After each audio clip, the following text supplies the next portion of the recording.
రూపాయలు శాసనసభకు ఖర్చు పెట్టడానికి అంచనా వేశారు. ఇవాళ టెండర్లు ఎంత పిలిచారండి?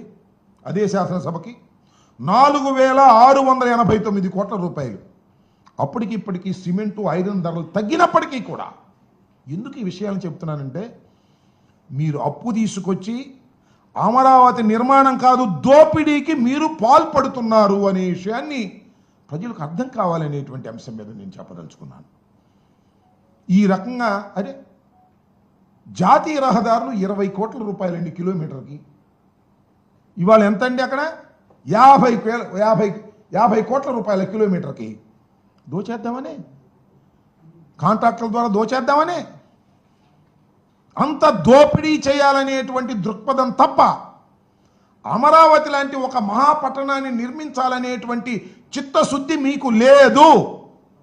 కమిట్ అయిపోయారు, దాని నుంచి బయటికి రాలేకపోతున్నారు. దీనివల్ల రాష్ట్రం తీవ్రమైనటువంటి సంక్షోభంలో పడబోతుందనేది నా అభిప్రాయం. ఇవాళ ఏమీ లేదండి రాష్ట్రంలో. సంక్షేమ కార్యక్రమాలు లేవు, అభివృద్ధి కార్యక్రమాలు లేవు. అమరావతినే మొత్తం డెవలప్ చేసేస్తే ఆంధ్రప్రదేశ్ అంతా డెవలప్ అయిపోద్ది అనుకుంటే ఏమి లాభం చెప్పండి?